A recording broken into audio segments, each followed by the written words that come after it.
we are excited today because we're chatting with Carlos Whittaker. Yeah. If you don't know who he is, he's a sought-after speaker, author, Instagrammer, friend from church for us. Yeah. We have the fun opportunity of going to the same church together, having the same haircut. Yes.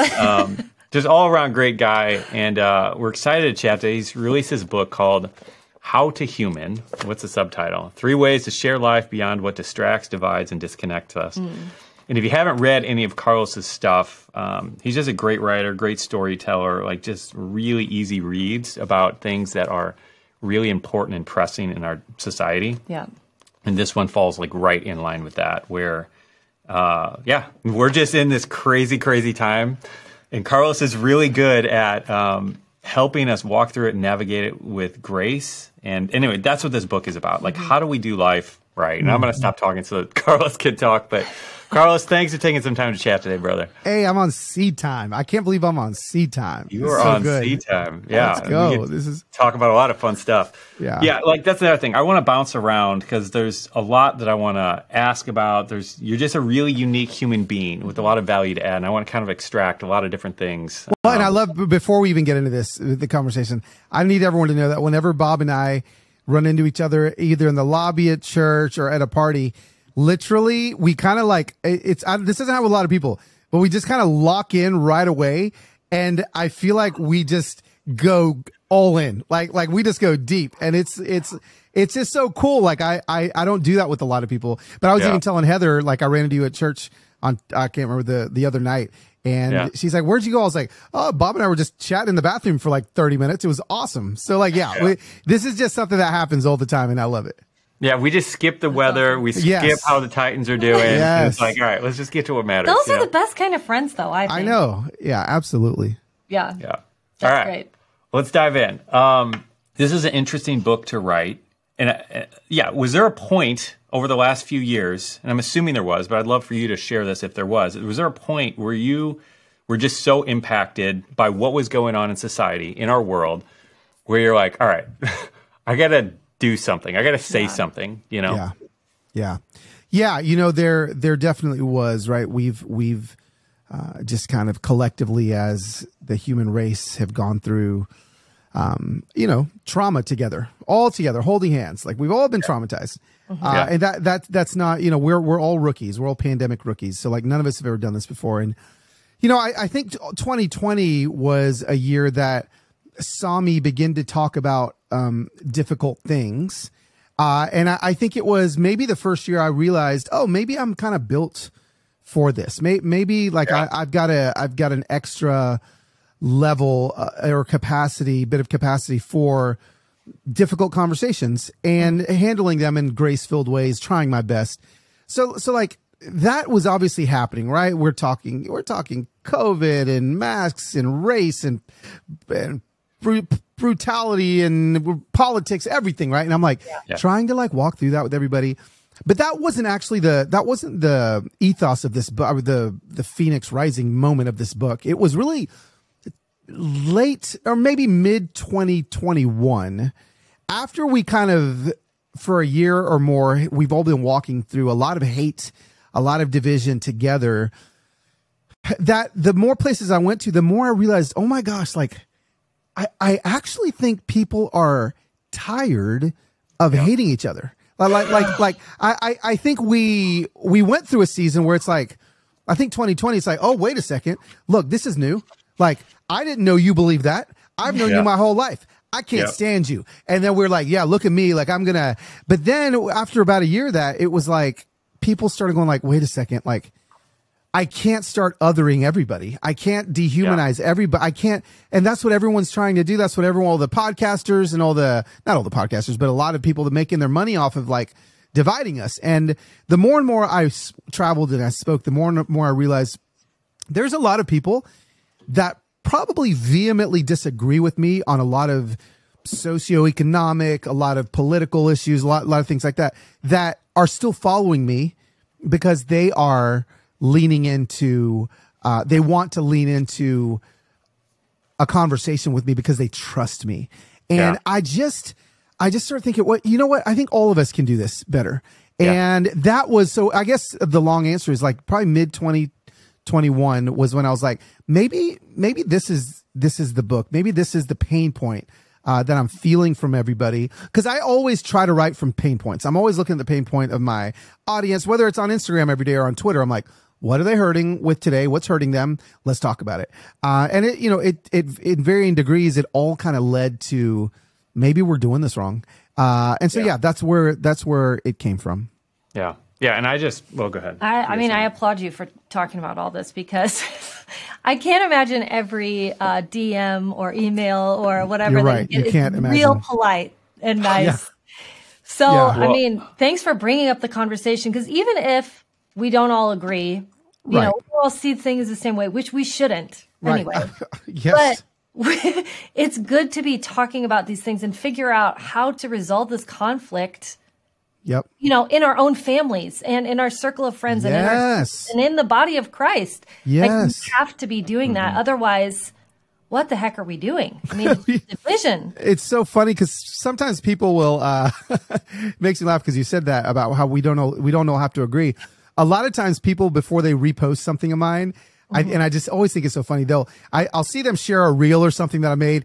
And the first thing they say is, you know, now I don't agree with everything Carlos says, but it's like they have to but this is really good. And I always laugh because I think to myself, like, I don't say that every time I talk about my wife, but I don't agree with everything she says either. So like, why do you feel like you've got to but it's just true. You know, it's like, yes, like this is actually something in our own families that we got to get better with our own siblings and kids and spouses. Right. So this book is even for like those close relationships. Yeah. So I'm curious what your thoughts are on, because I've watched a handful of these documentaries just about social media, the algorithm. I mean, we all know this. This has been the thing that has created these echo chambers where all we hear are, if I'm on the right side of the political line, all I hear is this, or if I'm on their side, you know, it's like, and so we build these echo chambers, and social media is like amplifying this, doing this. Like, what are your thoughts on all of this in this equation? Yeah, I think it's horrible. I think if we only are hearing from people, that look like us, think like us, vote like us, love like us, eat like us, then we're not humaning. We're not humaning correctly. And so we have to like intentionally mix up that algorithm. Like my algorithm, honestly, like I can tell when I'm like, oh man, like I'm way too far down the rabbit hole of the opposite side of what I believe because I purposely follow those people. I purposely like their posts. I purposely comment on their posts so that I can get both sides of what I'm, whatever it is that I'm looking at. And so I just think we have to disturb and disrupt that ourselves. And if we don't do it ourselves, we're going to get really lazy. We're going to get really unhealthy. We're going to get really just, as far as like how we're in relationship with those around us, because that may be, I mean, here's the thing, like anyone that, not everyone has jobs like we do, right? So like we can kind of, surround ourselves with like-minded individuals where as most 9-to-5ers, they're going to have to work with people every day that aren't on the same, don't have the same point of view as they do.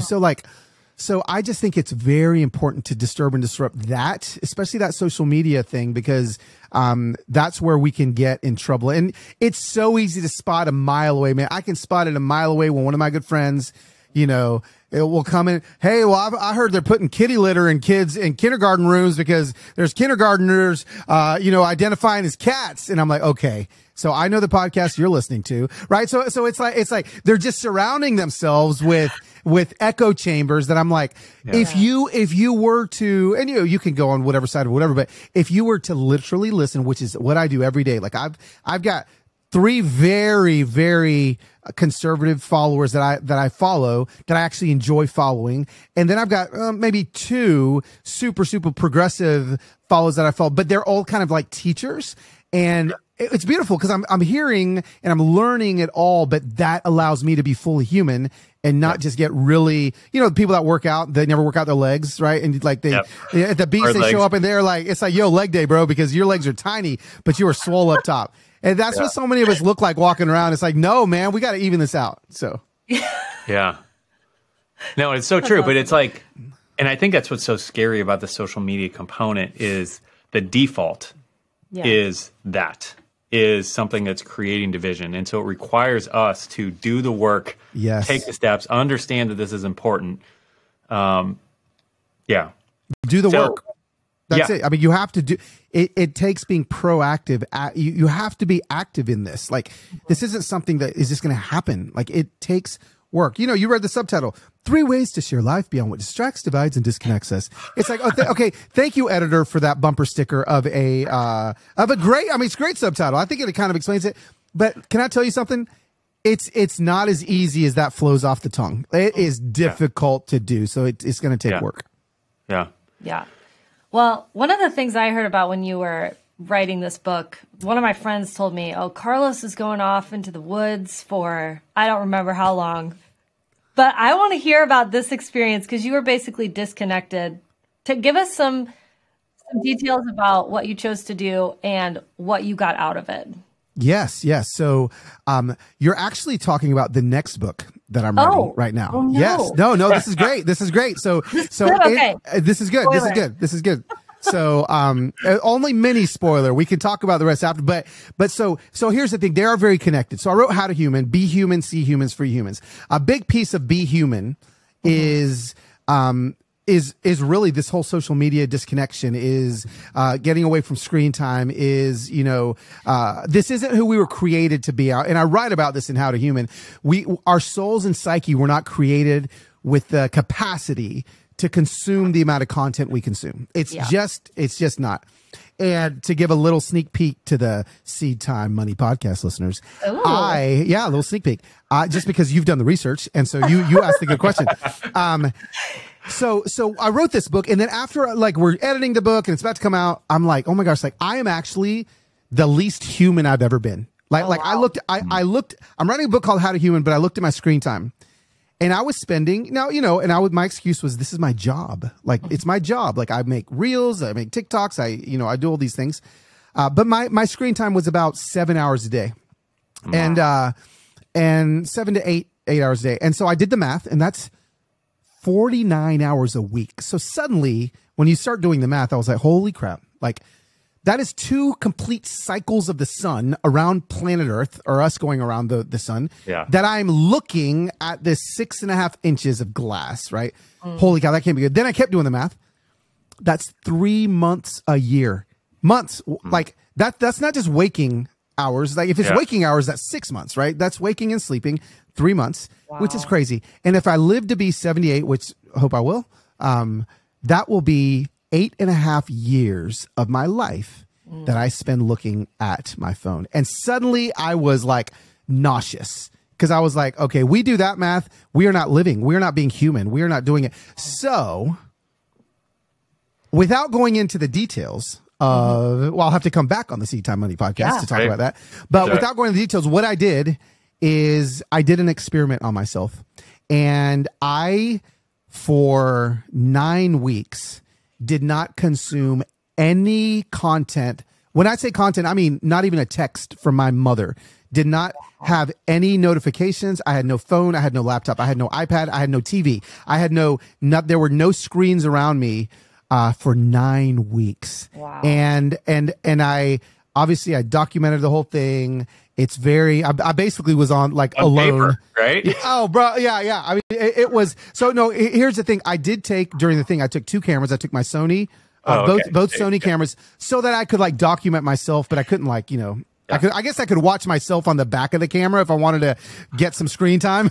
But yeah, so it was paper. It was just journaling, and all that to say, the next book is basically a memoir of that experience. Wow. That's cool. And it absolutely, because one last little spoiler alert again for the SeedTime people. I went to a neuroscientist the day before the experiment, and then I went back the day after the experiment, and he scanned my brain, and you'll have to read the book to find out what happened. So that's awesome.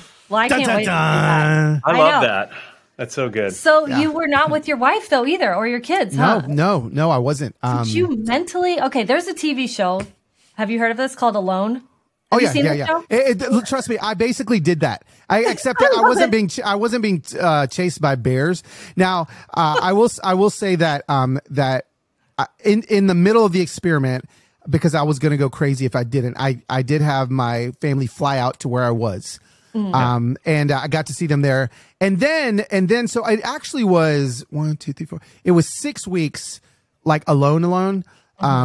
And then it was 3 weeks of no technology with my family. So, cause I wanted to see what it would be like living in this world with my kids on TikTok and my wife watching Heartland on Netflix without me consuming anything. So I wanted to see what it would be like living it too. And so, this is coming from a guy that makes his living by talking to his phone. And so again, the purpose of the whole thing wasn't to like burn the phones. It's like redefining what our relationship is with technology and how to be as human as we possibly can, which takes us back to the beginning part of this book, be human. That's step one. Like, how do we truly go back to our original design, what we were created to be, while still maintaining that we are living in a culture where there's not going to be less phones. Like, we're not, like, unless there's some sort of apocalypse or zombies coming or something, like we are living with advancing technology. So how do we do this correctly and as healthy as we can? Yeah. Wow, man. Well, I mean, you're making me excited for the next one too. Yeah, I know, right? I'm so pumped. I love it. Yeah. All right. So I'm about, I don't know, I think I'm about almost halfway through at this point. Yeah. So one thing I want to talk about and just dive in a little bit on is generosity. And how that factors into this conversation and all this. And, because what you are doing on Instagram, and anybody, if you're on Instagram, like, go follow Carlos. He's at LosWit. And what you're doing on Instagram is just so powerful. Like, you're just doing something truly unique, truly remarkable, truly beneficial for humanity and for the kingdom. And I think setting such a great example of what generosity looks like. And I'll get to the question, but we've encountered so many people who think of generosity just as being, it's tithing to my church or maybe like sponsoring a kid with Compassion International, but that's the extent of generosity. Sure.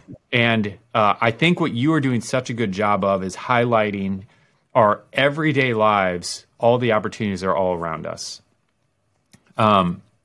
So can you talk to that a little bit? Like, what made you, like, because I don't know what the first maybe experiment was that you did on Instagram. Where you're like, whoa, what happens if I just invite everybody into this? But like, what got you into this? How did you start moving down this path? Yeah, it wasn't on purpose.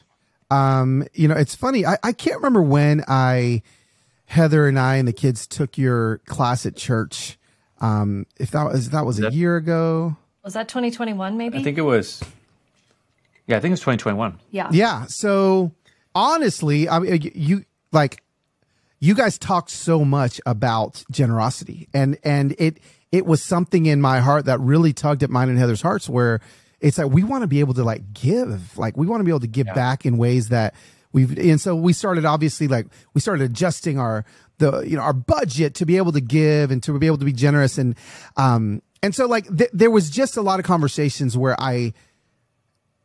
around me where it was just like, no, this is actually something that is going to fill you. Like you, I know giving to someone else is going to help them, but I promise you it's going to fill you.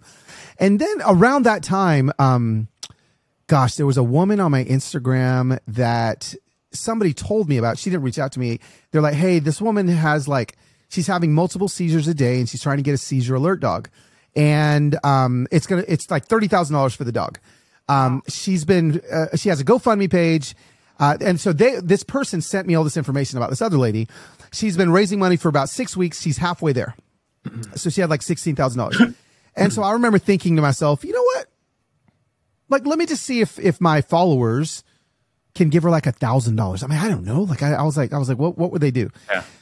So, I mean, at the time I may have had like 50,000 Instagram followers, and, I just remember putting it out there, and I don't know, it may have been 3 minutes later, she had a seizure alert dog. Like 3 minutes later, like all of a sudden, bam, like $16,000. And I was like, wait a second, what just happened? Yeah. Like who are these people?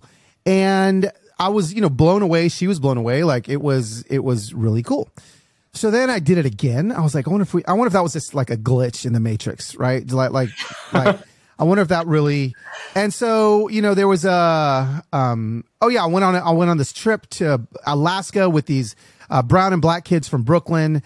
And I kind of lived with, experienced, they were kind of wilderness training for a couple weeks.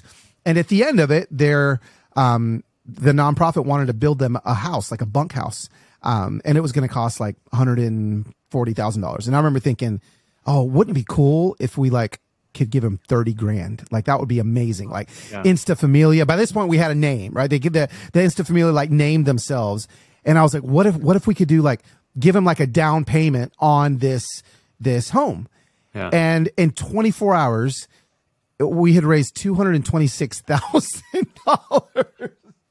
And I just remember, going what is happening? Who are these people? And then it became a game, man. And then I was just like, oh, really? Well, let's see what we can do now. And so over the last year and a half, we've done, oh man, I want to get the math right, but a little over $2 million, that my Instagram followers have. And every time we do it, I kind of gamify it. I kind of gamify giving. I'm like, it's 24 hours. Let's see what we can do. And man, they are like, let's do it. And, so everyone's giving $1 here or $3 here. And it just, adds up. We just did it again for some Waffle House employees here in Nashville, and a Walmart employee, and raised $140,000 in 24 hours for, gave everybody 30 grand or whatever. And, it's become this thing where, I know that my followers are now, it sounds weird to say, but they're actually addicted to giving. It's the weirdest thing ever. They are, that people tell me all the time, hey, we have Insta Familia in our budget. And we put $20 a month in Venmo because I know that at some point you're going to ask us for Venmo, and it's just sitting there waiting so we can give. There's just power in it, and it's mind blowing. Okay. So there's so much here. This is this is exciting. So good. I don't know. What do I want to ask first? Do you have something you want to ask for this? Well, we actually talked about this. There was a scripture in the Bible where it talks about God loves cheerful giving, right? And that was that 2 Corinthians 2 9. Corinthians. In 1 Corinthians, they talk about take your money, put it in safekeeping so that when it's time to give, you're ready to give. Yeah. The safekeeping is not from thieves, it's from us, right? Yes. The safekeeping is so that we won't spend it. And so the idea of this tiny little thing that is just straight out of the Bible, which I think is hilarious, that it's just put it aside. It's so practical. Just put it aside. And when you're ready, that makes it so much more fun to give. Yes. Because you're not worrying about it. It's there already. Yes. You're not cutting into your groceries in order to be able to give. So I love that practical aspect of it. But and I love that you said that there's so much excitement around giving, because this, I believe, is the way God intended. Yeah. This is it. And you're doing these two things. You're doing the human thing, you're solving the human problems. Mm-hmm. Right. You're identifying what's going on where. Yeah, and you're being the hands and feet, and you're empowering a group of people to be able to do this. So I just love it so much. And Bob and I have talked about a couple of times where I'm saying, why is the government doing X, Y, Z? And he says, because the Christians are supposed to be doing it and they're not. Right. Yep.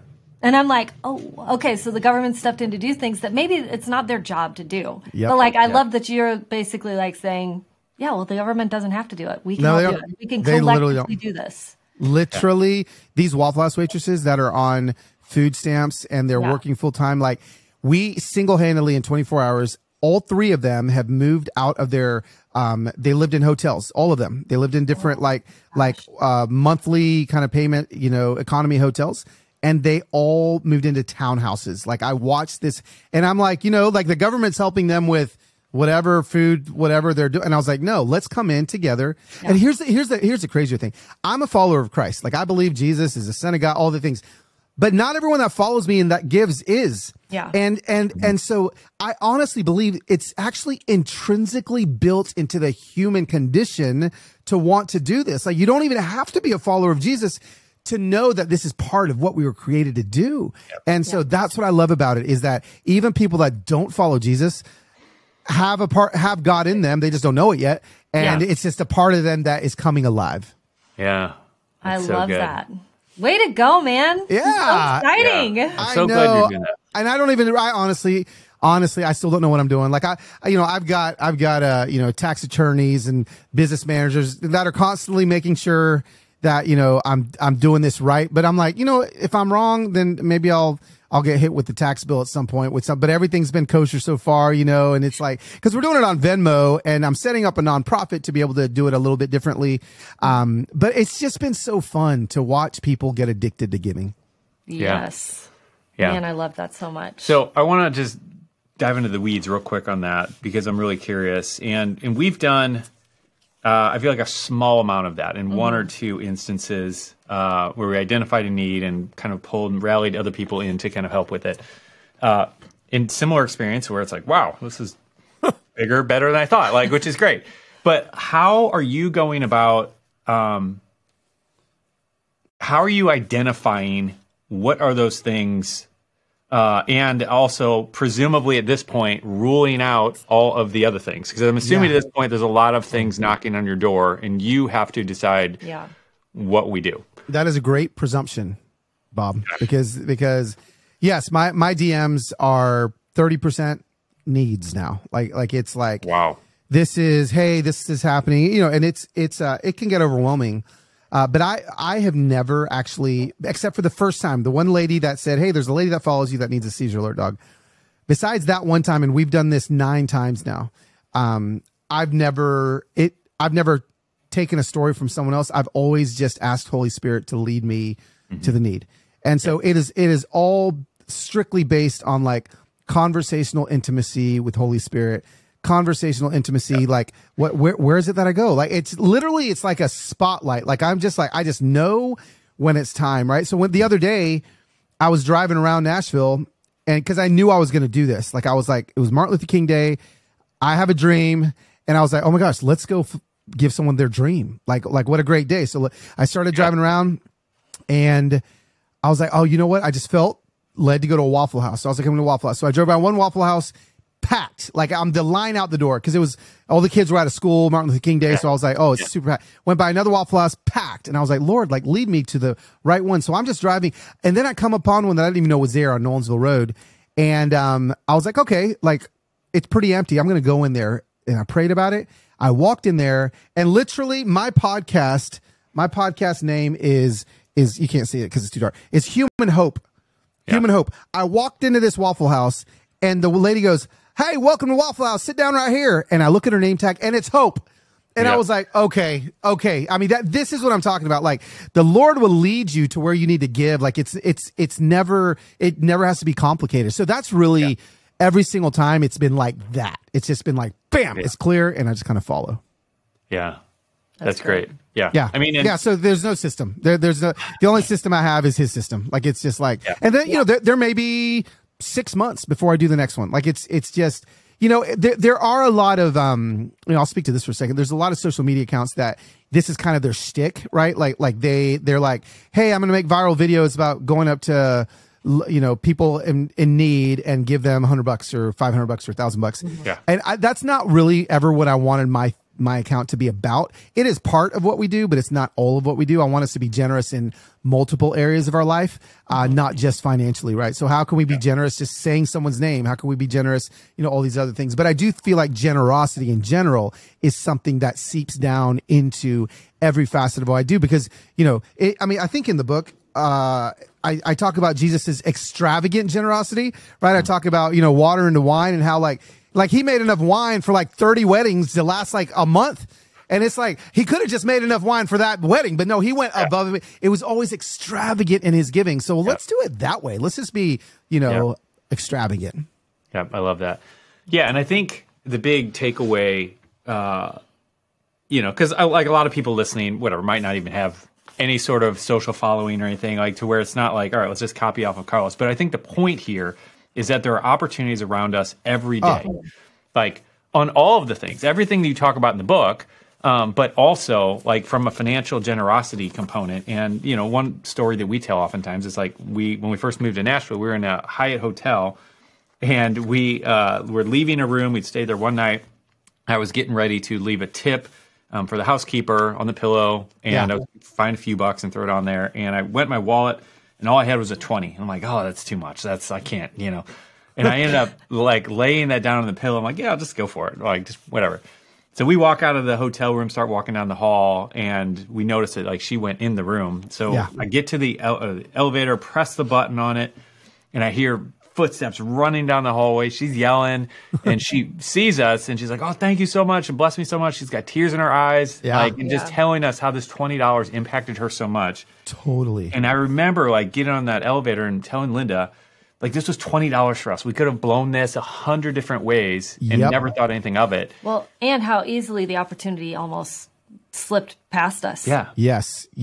Well, Yes. It's all around us. And what I love about that, about the $20 is like, you know, for some of your listeners, it's like, oh man, $20 is a lot of money, right? For them. But I mean, I say all the time, like if you're one person and you're not even on social media, but you have like 5 friends and each of you pitches in $10 and you give watch the look on a college student's face if you give them a $50 gas card, that all 10 of you or all 5 of you gave $10 each, and you $50 in a gas card to a college student literally could like shift their entire semester. Like they're like, oh my gosh, like now I can like, and so it really doesn't take a lot. And I just feel like sometimes we're waiting for these massive moments of $140,000 or whatever it is. And you're right. It's just, as lame as the saying is, it really is the thought.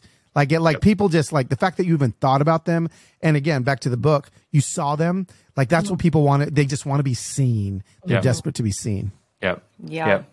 That's so good. Yeah. Yeah. What else? I mean, I feel like we could keep talking about this for a really long time.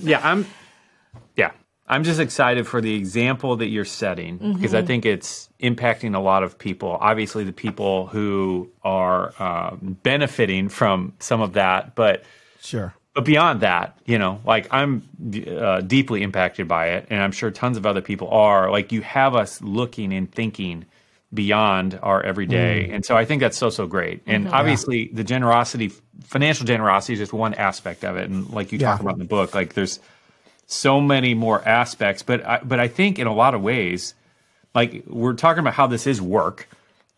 Trying to connect with people who maybe don't think exactly the same as us, but at the same time, like there's a generosity within that's required, I think. You know, a humbling of ourselves, like anyway, I just think it's all connected. You know what I mean? It is all, I mean, literally all connected. Like there's not, and it's actually, you know, what I want people to see is that it actually affects your spirit. This is spiritual. This is deeply spiritual. Like this is not only, you know, it is, it's biblical, but I mean, it puts you in touch with parts of God that you maybe haven't even touched before, which is why it's just, you know, I love at our church how they do giving testimonies. I just feel like I've never been in a church where they've done that before, but it's like, man, when I hear those things, I want to give because it just fires me up. And I'm kind of doing the same thing, giving testimonies on Instagram in front of non-Christians in ways that is convincing them like, oh man, I want to give, you know? So it's just like, more of that. Yeah. That's so good. I love that. All right, brother. Well, thank you for coming to chat. Everybody run out and check out this book, How to Human by Carlos Whittaker. And it really is, like I said, I'm a third of the way in, and some of these stories are just so powerful, and they will just grab you, and might bring a tear to your eye. But I think if nothing else, you're going to think differently, and you're going to view that family member at Thanksgiving this year. Like you're going to be in a different position with them. And so it's a big deal. Yeah.